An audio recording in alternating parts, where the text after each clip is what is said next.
Everybody, today we're gonna be checking out Odd Ones Out, every form of animation. So hey, maybe this will be interesting. Maybe we'll learn a thing or two about all this animation type stuff. I think he's done a few things similar to this.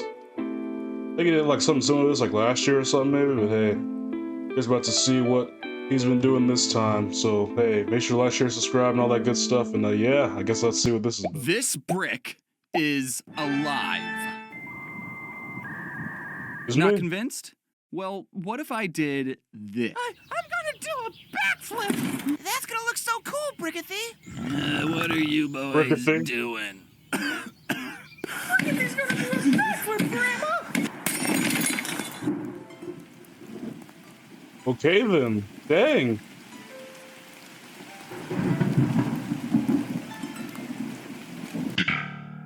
Are you convinced now?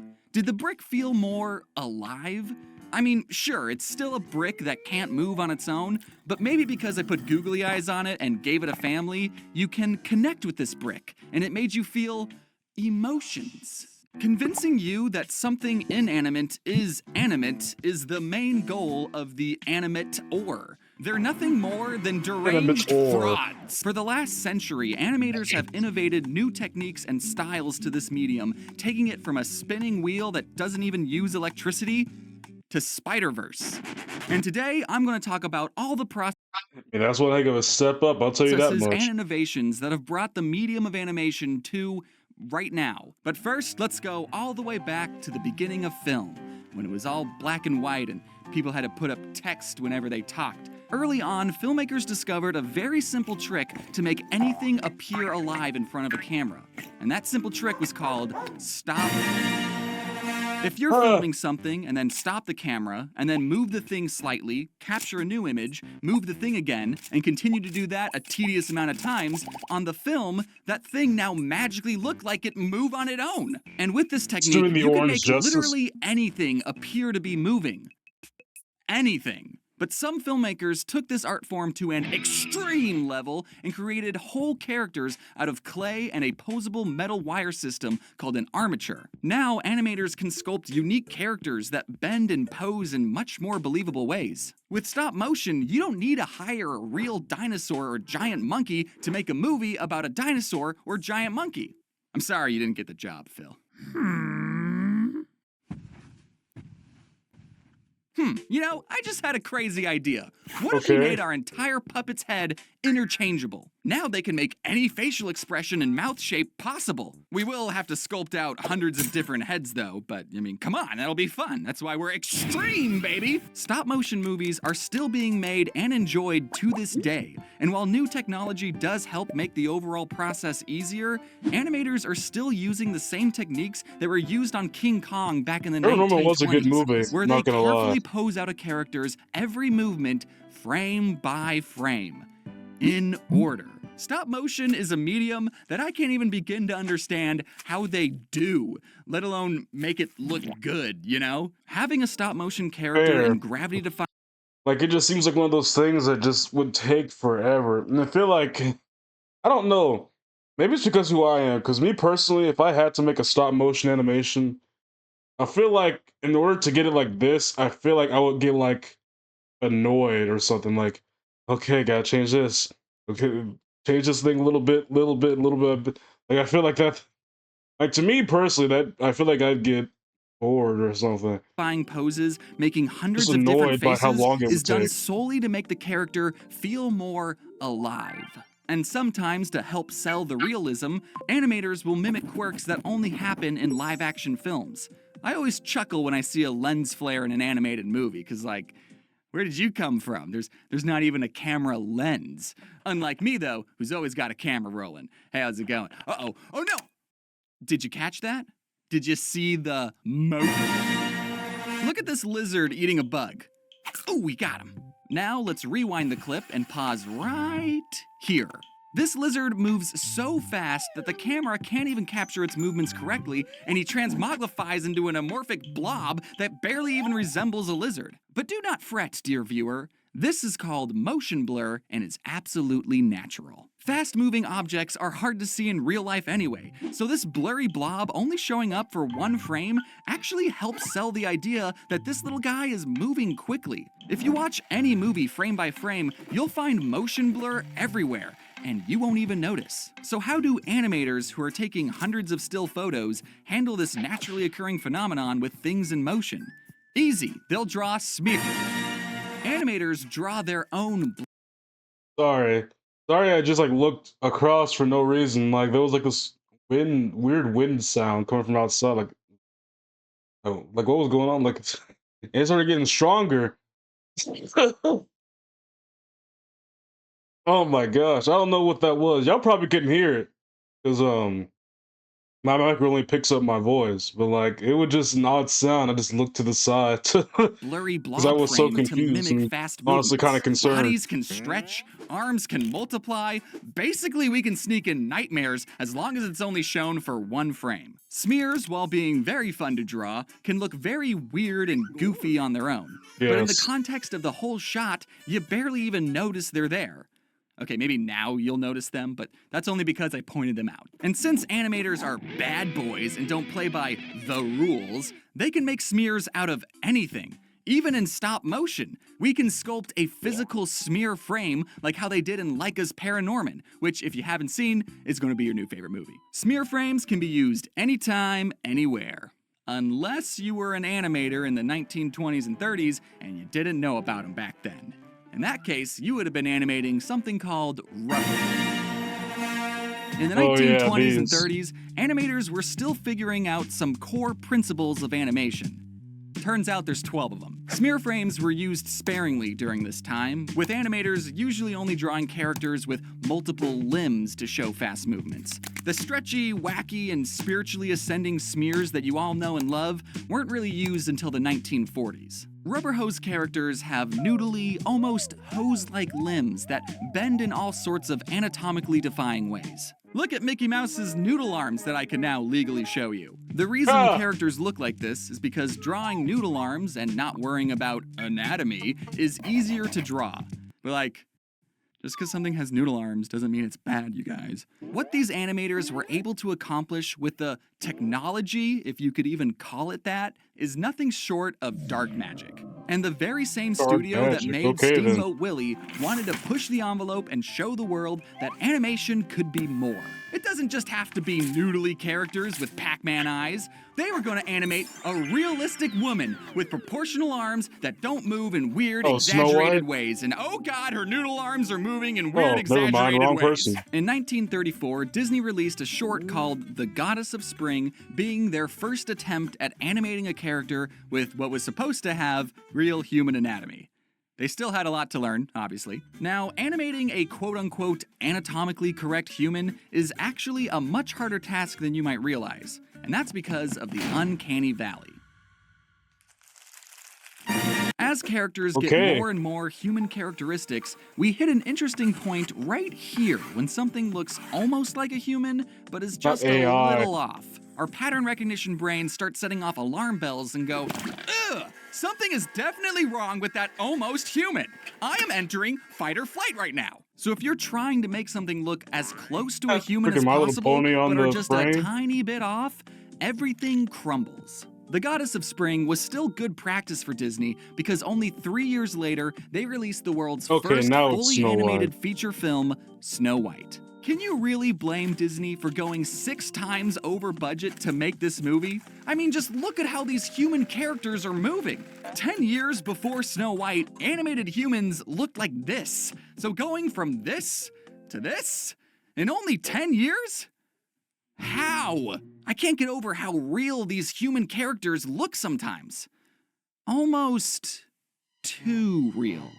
Well, I think you're old enough to learn about the dangers of rotoscoping What's is this? the process of taking real-life footage and then manually tracing over every frame, resulting in an animation with unreal levels of realism. And I say unreal derogatorily. You're basically slapping a cartoon filter over live-action footage, but instead of simply slapping, you're spending multiple hours doing mindless and tedious drawing. Rotoscoping is not the same as filming a human actor and then later referencing that footage, like what Disney did for Sleeping Beauty or Alice in Wonderland or any movie ever because animators use references all the time. People had figured out how to rotoscope other people long before Snow White. So of course Disney, who was trying to convey real human movement, rotoscoped some shots. The problem with rotoscoping is that we start to sneak our way back to the bottom of the uncanny valley. Animated characters often Minecraft do head? and should break the Why laws does the of frame physics. keep changing They on can the squash left? and stretch into weird proportions and be drawn in unique and interesting poses. And look, Snow White is still a masterpiece of a movie. The rotoscoping is fine, you barely notice it, it's good, it's a good movie, and it made Disney a lot of money. Also, how did Walt animate these shots of things Wherever you can consider a lot of money back then. Like, I'm pretty sure I watched the movies on like a few cents or something reflecting in like. the water in 1937? What, did they put special glass over paintings to make it look distorted or something? Who would be crazy enough to do that? If you made a whole movie entirely rotoscoped, what you end up with is Ralph Bakshi's The Lord of the Rings. Notice anything off about these characters' movements? Look at how Gandalf moved just a year ago in The Hobbit. Now, Lord of the Rings, Hobbit, Lord of the Rings. Almost every shot in this movie was rotoscoped, and the shots that weren't used live-action footage with a filter over it. I'm not saying that rotoscoping is bad. You just have to use it correctly. A character switching from traditionally animated to rotoscoped is incredibly funny, and always will be. The YouTuber Joel Javier makes very entertaining rotoscope skits that feel like a fever dream, and I mean that underogatorily. And a lot of music What? videos get away with rotoscoping because, admittedly, rotoscoping is a very cool visual. Now, I wish I could say the first Lord of the Rings movie was a hidden animation gem, but I don't know, it's not on my top 10, I'm sorry. It probably made a lot of nerds in the 70s happy, but thankfully The Lord of the Rings has been adapted into many other forms of media, like video games, Magic the Gathering cards, and anime. Anime? They're making a Lord of the Rings anime? They're making a Lord of the Rings anime. You thought Hollywood, California was the only place in the world making moving pictures? Japan's been making their own moving pictures too, and some of them are moving drawings. There are entire college courses on the history of anime, but you're not paying me tuition, so we're gonna have to skip over a couple things. A lot of early anime is now lost media because cinemas didn't preserve film back then, and an earthquake destroyed many studios in 1923. Some Oh, Japanese dang. animators created shorts out of paper cutouts because buying thousands of celluloid sheets was too expensive, and they had some very unique character designs. And some Japanese animators took inspiration from Disney and made shorts that looked very similar to America's Rubber Hose characters. Then by the 1940s, some major world events happened that got most of the world involved, and both Major world events. That's one way to get by the American and censorship. Japanese animation studios were affected. But after all that, in 1948, one studio called Japan Animated Films, later bought out by Toei Animation, set out to be the Disney of the East, and they made cartoons about magical schoolgirls, and are still in business to this day and made some other less popular shows. One animator who quit Huh. working at Toei created his own company and made an anime based off his comic about a Astro robot Boy? boy.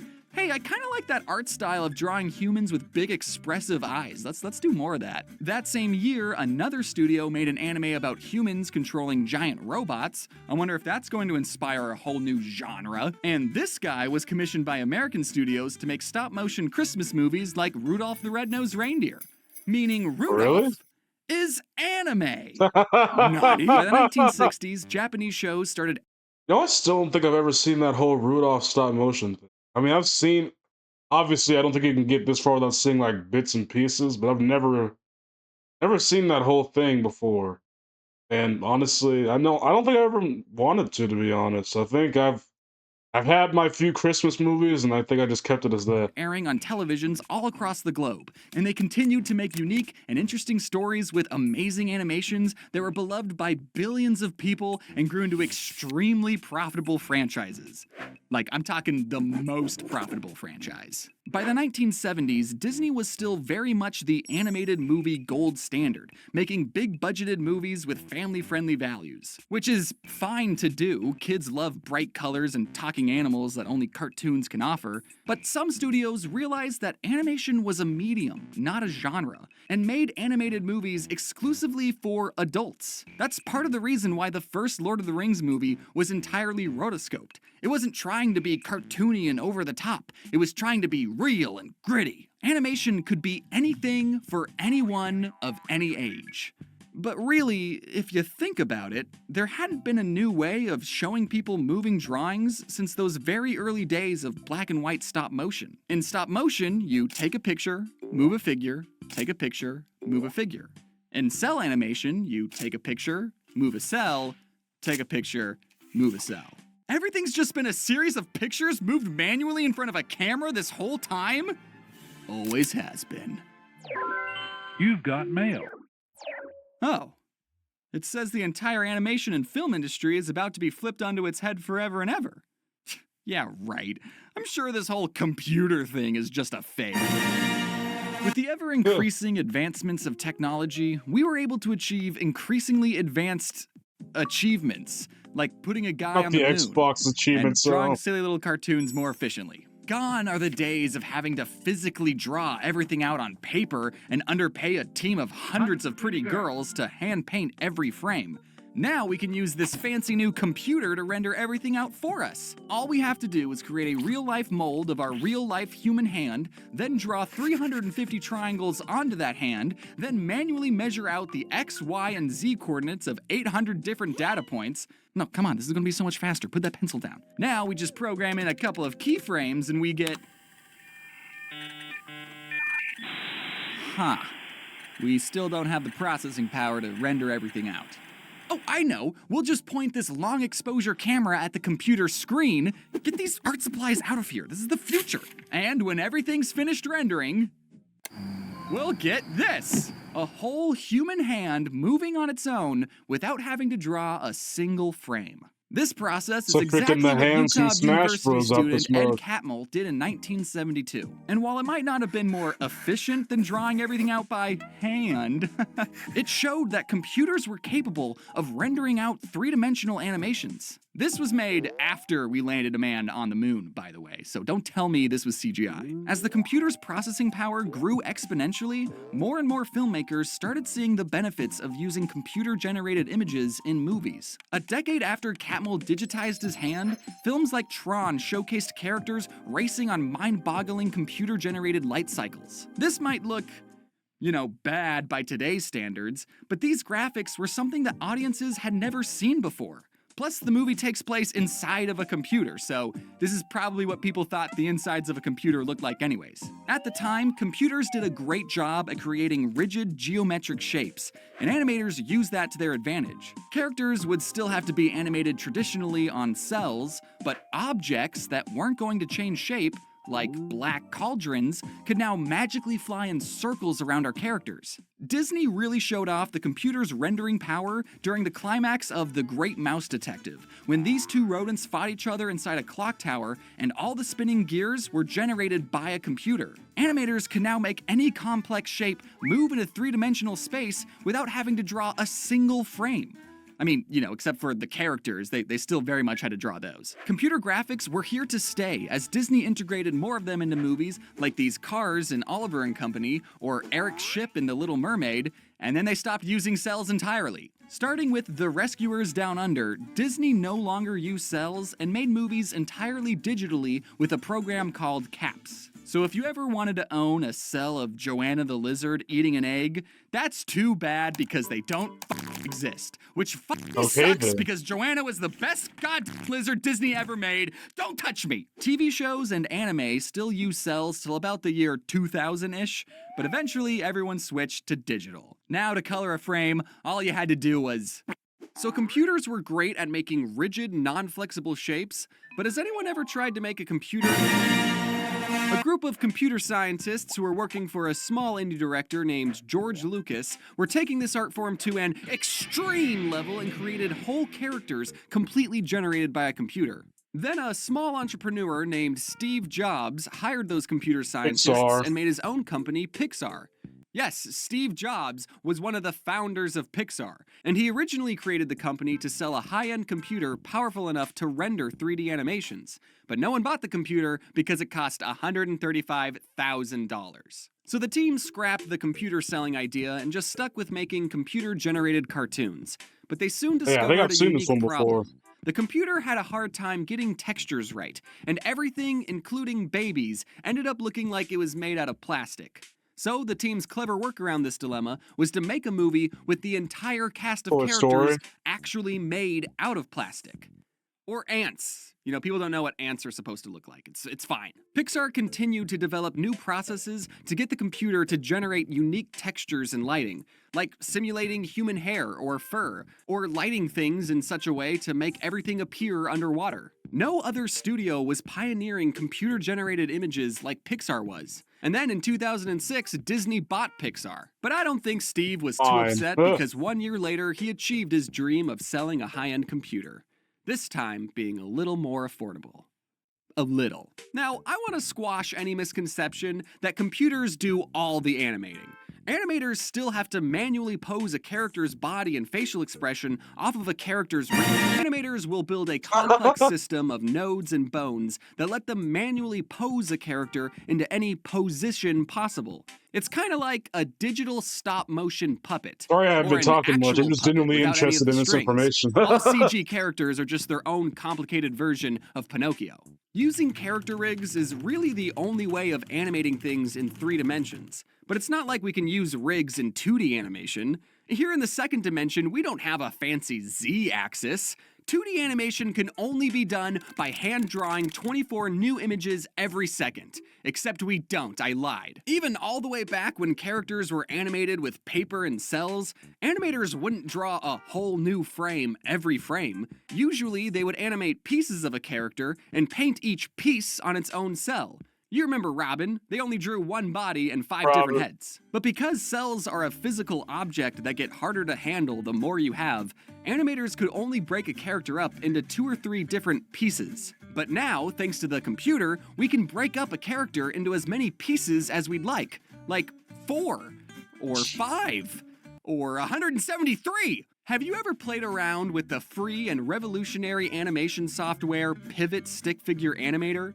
If you're the type of person that says, "Oh, I suck at drawing, I can't even draw stick figures," then you're gonna love this program. It On draws a Pivot, freaking you're given a masterpiece. pre-made stick figure or horse that have these joints that can be posed however you like. Each of these stick figures' limbs are just individual pieces that are connected in such a way that make it look like a stick figure. So to make these animations, we're not really drawing anything, we're just manually posing out a character like a digital puppeteer. I wasn't saying you can make a rig out of 173 pieces just to be funny, because that's how many pieces I'm made out of. That's right, me! Even I'm a rig!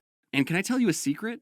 Most TV shows use rigs too. Of course, hand-drawn traditional animation is still Rise. used to make these Bob's shows. Burgers It's not a and lost Rick art and Morty, I form or think. anything. But rigs are super useful at making still pretty high-quality levels of animation, but at a Yeah. much cheaper cost. And as we all know, TV animation That has to Centaur create World more in the top animation left? per budget. But maybe rig animation still isn't as cost-effective as you'd like. And maybe you're not a fan of the complicated puppet look and you want something that looks more human.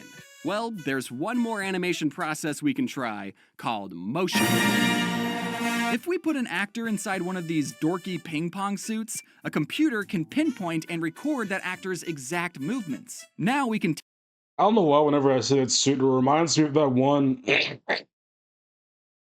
Reminds me of that one like American Dad episode where freaking Stan had that motion capture suit and like a robot girl, and he like controlled it so that he could give Steve a date to prom, and freaking bro was when Stan was just twerking like crazy for. If y'all want to watch the clip, it's somewhere on YouTube, but it's a wild clip that I still remember to this take those day. movements, slap a cartoon character's model over it, and we get an animation that Oh, looks this is like Monster House? shit. Motion capture is the rotoscoping of 3D animation. It cuts costs, but the results are too human, and we're back at the bottom of the uncanny valley. Not That's why the Sonic. kids from the Polar Express look so nightmarish, because they are following the exact movements of Tom Hanks. Yes, Tom Hanks, the adult man, did some motion capture for the small, nameless hero boy from the Polar Express. There's Did probably he a not have a reason name in that we haven't movie? made a fully motion capture cartoon in over 10 I haven't seen the years. movie in a long time. Did Because he it not looks have a weird. name? But I mean, that didn't stop one of these movies from winning an Oscar in animation. And before you ask, no, it wasn't Monster House or Tintin. It was Mars Needs Moms, duh. Just like rotoscoping, motion capture can be used correctly. Computer-generated characters acting it. side by side real human actors look decent. It's not that jarring that these creatures who exist in a live-action world are moving just like live-action people. And let's not forget all the VTubers who use motion capture technology to bring their jiggly assets to life. No matter what method someone uses to try and convince you that something else is alive, I think is incredibly cool. And I hope you think it's cool too. But maybe you don't think it's cool, and you don't care about animation, and you just put this video on in the background while you were cleaning. That's totally fine, I do that all the time. I just like learning the about maid how all my outfit. favorite animated pieces of media get created, because it's not always the same process. And I think it's great that new technology is allowing anyone to express themselves in whatever way possible. A person expressing themselves. Those are the three key words here. From the big studios that are just now pioneering new and interesting styles with digital animation, to the indie studios that have access to incredible technology which allow anyone working from their bedrooms in their pajamas to create some truly masterpieces of animation. So, if you're the type of person that likes to trick people into thinking that something is alive, then you deserve all the respect in the world. In fact, here are some cool people that made the animation in this video possible. Hello, you just made it to the end of this video. I hope you enjoyed. I can't with this man, James. Anyway, that was a pretty interesting one. Sorry I didn't have much of a reaction for a lot of it. I guess I was just genuinely paying attention to the information, and it kind of encapsulated me for a while. Hey, I guess that was it for this one. Make sure to like, share, subscribe, and all that good stuff. I'll catch you on the next one. God bless.